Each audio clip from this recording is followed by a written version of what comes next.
完全冇諗到喺西貢嘅淺水區域都影到魔鬼魚啊！真係第一次咋。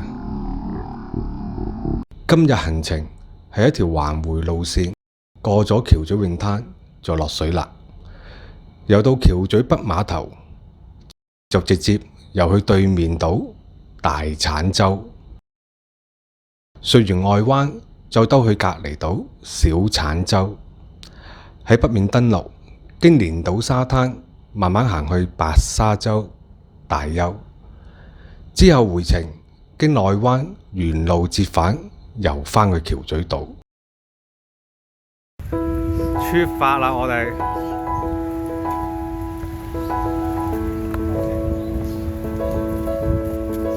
過咗橋咀泳灘，行一陣就落水啦。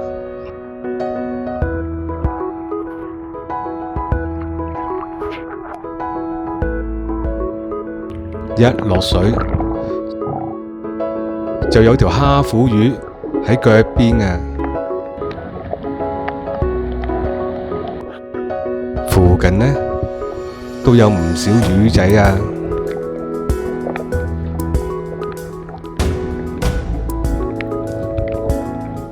好快游到橋咀北碼頭，好爽啊！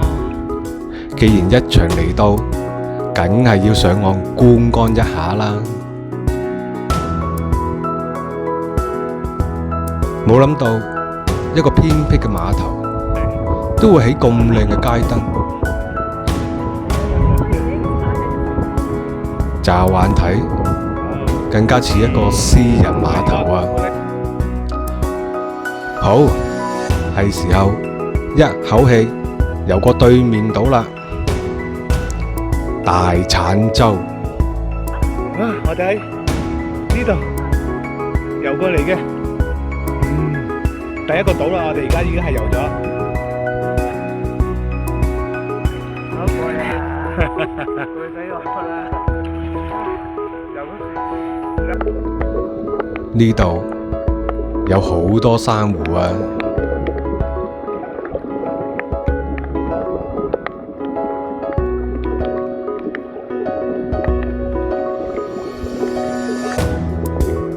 咦，有隻大蟹喎！不過我哋要上岸啦，唔打攪你啦。呢度就係大基圍泳池啦，不過啲基圍已經俾浪打爛晒啦。既然侵蝕到咁，睇嚟想喺基圍堤度繞圈拍攝嘅構想要打消啦。咁就落水唄。呢度啲珊瑚比圍堤外更多更靚。哇！有軟珊瑚啊，仲係粉紅色心形狀添啊！仲有其他種類嘅珊瑚，都好繽紛多彩啊！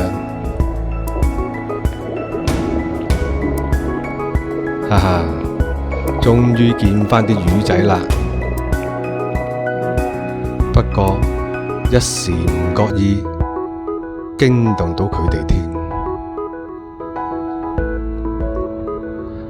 準備游出基圍，出口咁狹窄，大家梗係要一個跟一個排住隊出啦。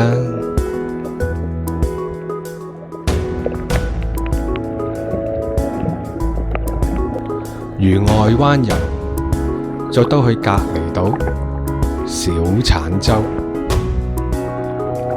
真係一陣間就到啊！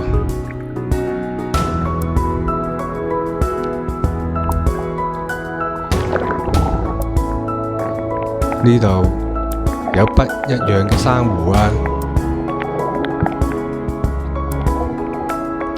繼續順游去北面，我哋喺連島沙灘登陸上岸。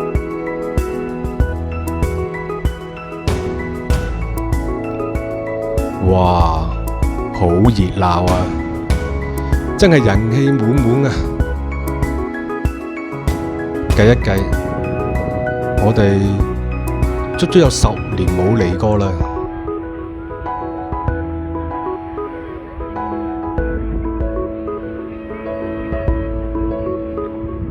雖然有啲設施已經破舊晒啦，但係白沙洲就係白沙洲，依然係咁靚嘅。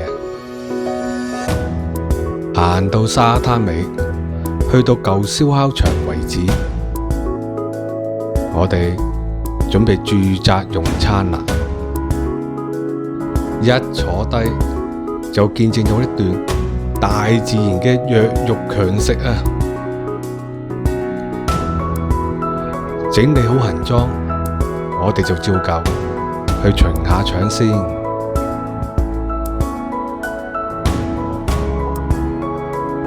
哈哈 ，Kimi 又有新發現，竟然喺沙灘度搵到6帶啊！仲有原條實木梳化添啊！哇哦，係啊！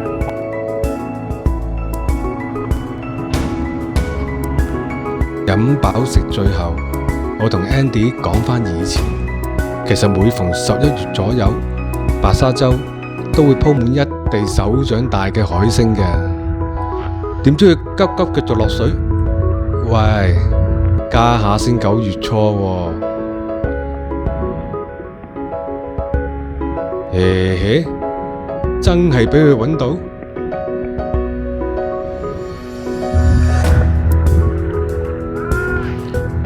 雖然只係海星 BB， 但睇到佢嘅表情，我自己都諗返起第一次執到海星嘅喜悅啊！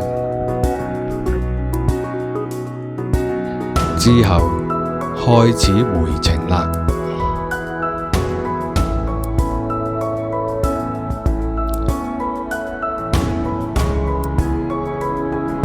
我哋沿內灣遊過小產洲，再順落大產洲，跟住一氣過遊返去橋咀北碼頭。見時間尚早，繼續沿岸 hea 遊，影下水底先。其實啲水足夠清嘅話，陽光紋真係好靚，仲好迷幻添啊！一個唔留神，我竟然俾魚圍啊！幾百1000條魚仔，一下子就將我包圍住啦，然後360度咁圍住我轉圈。唔通我真係成嚿飯拱？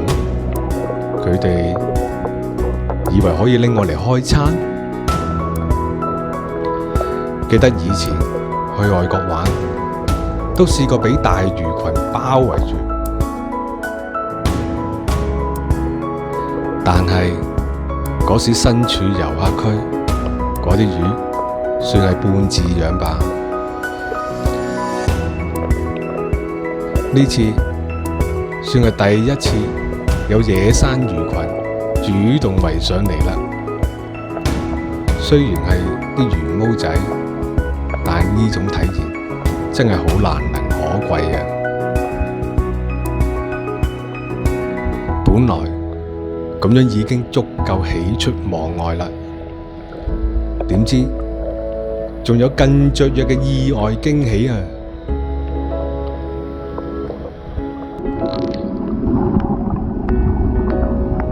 我哋影到魔鬼魚啊！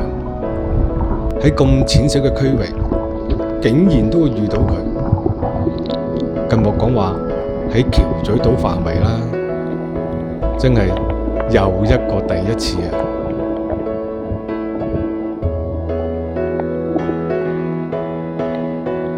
不過浪頭湧湧，真係好難平衡去拍攝啊！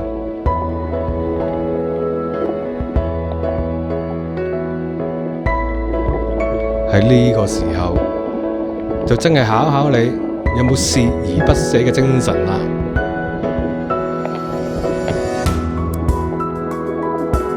哈哈，總算影得你清清楚楚啦，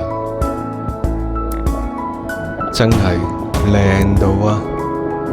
但係心態上呢，又有啲矛盾嘅，又喜又驚，因為撞啱浪湧，用手機影嘢，屏幕嘅敏感度好容易會導致鏡頭故障，所以一上水就即刻檢查手機。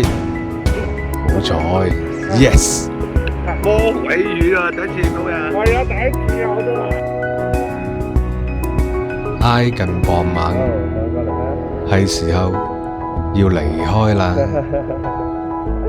諗唔到臨尾會遇到魔鬼魚，好有 happy ending 嘅感覺啊！好開心哦！今日行程唔計行路嘅話，淨遊大概有3公里，真係消耗唔少體能㗎。尤其係過航道，更加要打起12分精神，小心專注啊！喜歡我哋遊記嘅話，歡迎留言交流，多啲分享。大家一齊促進資訊互動啦！當然記得點讚同訂閱哦，拜拜。